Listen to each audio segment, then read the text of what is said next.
Sharon Ranch Theater, featuring talented local artists from California's Central Coast, presents an original radio drama. Here is the fourth and final episode of The Most Beautiful Woman.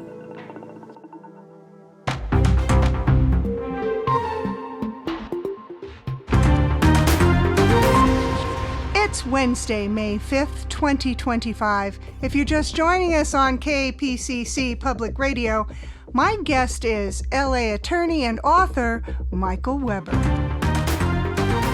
His new book is called On Trial, and it's available everywhere. Michael will be signing books tonight at 7 p.m. at the Novel Experience in Pasadena. And I'll stick around until they kick us out. Hope people will come by. Before the news break, you were talking about that fateful morning at your office, the moment you first suspected that Evelyn Avery didn't shoot Walter Scarborough. All because of a single photograph? That's right. But to be fair, I also made a few quick phone calls to confirm my suspicions. Things just weren't adding up. I didn't exactly have proof. This was more a gut feeling. And what exactly, forgive the pun, was the smoking gun in this case? Well, you can't expect me to give everything away, Monica. After all, we do want people to buy the book, don't we? Okay, fine. But what can you share about that morning? The clock was ticking. I had to resolve the mystery before Glenn Rodman did. When I was ready, when I thought I finally knew the truth, I picked up the phone and made the call.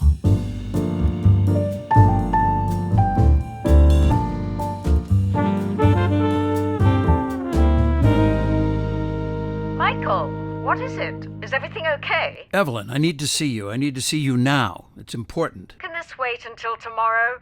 Victoria and I are meeting friends in Pacific Palisades. No, it can't wait. It absolutely cannot wait. Then just tell me now. I'll be there in 30 minutes. You're acting very strange, Michael. Well, fine. We'll cancel our plans. And don't let Victoria leave. I need to speak with her, too. Of course. I'll lock her in her room. Do that. Say, Evelyn, one last thing. Remind me. Aren't you left-handed? What does that have to do with anything? Humor me. Aren't you left-handed? Always have been. Why does it matter? I'll explain everything, promise. In 30 minutes.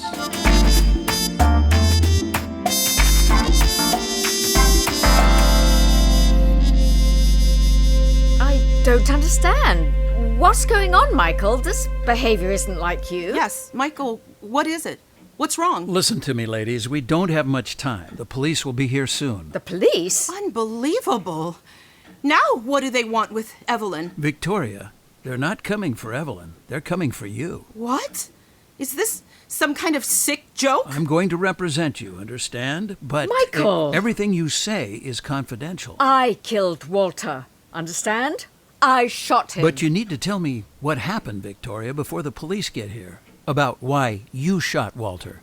I didn't shoot Walter. I didn't. She most certainly did not. Oh, it's really not that difficult to figure out. I told Evelyn about Walter. She readily agreed to see him. Now I know why.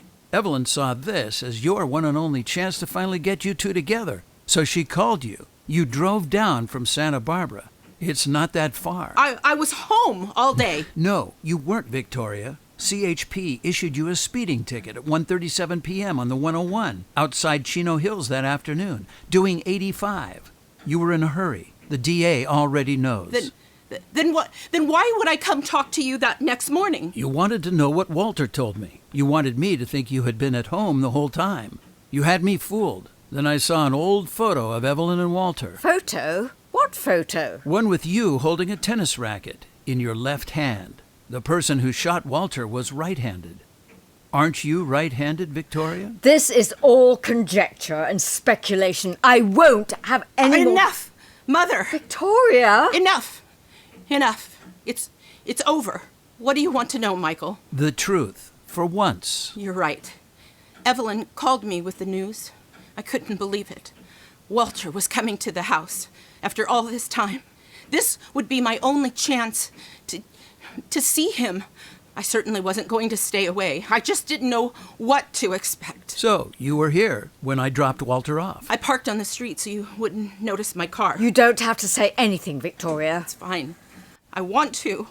What you have to understand, Michael, is that none of this was planned. I just wanted to meet my father. Turns out Walter was exactly the man Evelyn described. No, he was actually worse. Rude, insensitive, certainly not happy that I was there. You can't possibly be my daughter. You don't look anything like me. Besides, you're way too heavy. What? What did you say? For heaven's sake, Walter, haven't you hurt us enough already? I just don't think that I'm necessarily the father, that's all. I never have. Could have been anybody else at Stanford. Anybody else. How dare you talk to my mother like that? And how dare you pretend to be my daughter? Walter, you bought a gun? Go on. Pick it up. You must be joking. I'll call the police. What? And deny your mother the pleasure of revenge? Don't tempt me, Walter Scarborough. Ha! That's exactly what I'm doing. You've hated me all these years. Don't deny it. I'm giving you a chance to settle the score.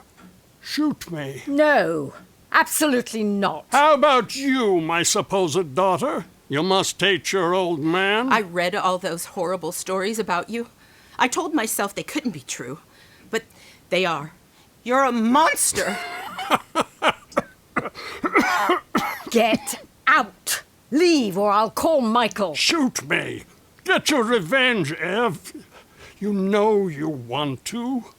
And don't worry, no jury would ever convict Evelyn Avery for a mercy killing. You bastard. Like I would ever have married you. Stop it. Like I would have spent my life with you and her. Shut up, Walter, shut up. You were such easy pickings back then, my dear. Shut up. Oh, how lovely speaking up for your mother. What? Did she tell you that I might leave you something in my will? Shut up. Shut up. Victoria, it's okay. That's why you're here. My money. You're just like your mother back then, after my money. Don't talk about her like that. It's all right, Victoria. Calm down. And dear Evelyn, my most beautiful girl. I couldn't wait to graduate so I could get as far away from you as Victoria, you shot him. He deserved it. You need to leave now. Hurry. What? Michael will be here any second. Go out the front door. Go. But...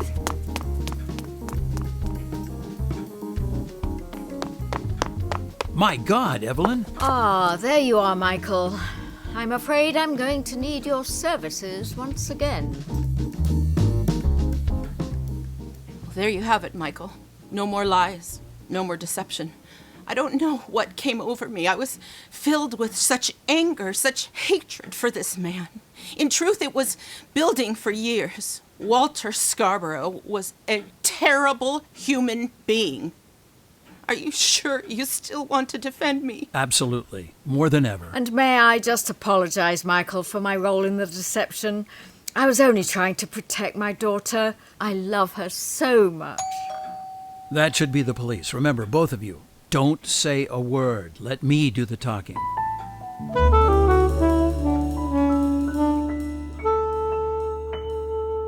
And talk you did, Michael Weber. It's 11:53 on KPCC Public Radio. Monica Quinn with author and attorney Michael Weber. His new book is on trial, and he'll be at the Novel Experience in Pasadena tonight at 7 p.m. The district attorney failed twice to convict Victoria Avery. Right. Both times, the jury was unable to agree on a guilty verdict. Then the DA got smart and gave up. Few tears were shed for Walter Scarborough. But what made the DA change his mind? He knew Victoria had a good attorney.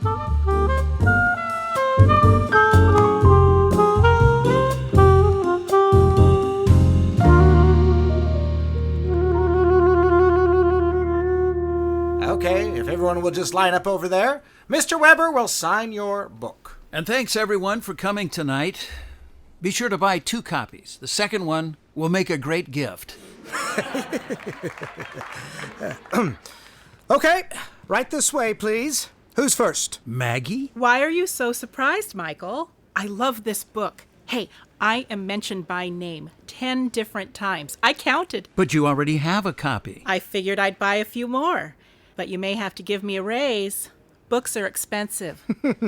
Next, please. Glenn Rodman. And where's the food, Weber? Fancy reception like this, you could offer more than punch and cookies. I can't believe you're buying a book, Glenn. And neither can I. But maybe if I read it, I'll figure out what I did wrong with the jury. You cost me a promotion, you know. Take another cookie. I might take the whole plate. Who's next? Sign a book for an old friend? Evelyn. You didn't think I'd miss this, did you? After all, in a way, I inspired your book. You may have to share your royalties with me. I'm delighted you're here. Victoria sends her love from New York. She's still working on her book. I predict a bestseller. Indeed. Sign my copy, please. It would be my honor. Let's see. What should I write? I've got it. For Evelyn Avery, the most beautiful woman I know. Oh, thank you, Michael. Thank you. Sir. Please don't eat all the cookies. You're talking to me? Sir. The Most Beautiful Woman is a production of Sharon Ranch Studios, written by Dave Congleton, directed by Brent Keast. Craig Culp was the bookstore clerk. Scott Sebi played Glenn Rodman. Cheryl Keast was radio host Monica Quinn, and Christine Miller was Maggie Cook. Dory Duke returned as Victoria Avery. Michael Seabrass played Walter Scarborough. Brent Keast was Michael Weber, and Rosh Wright played Evelyn Avery. Thanks for listening, and be sure to hit the subscribe button for future radio shows. This is Dave Congleton speaking on the Sharon Ranch Radio Network.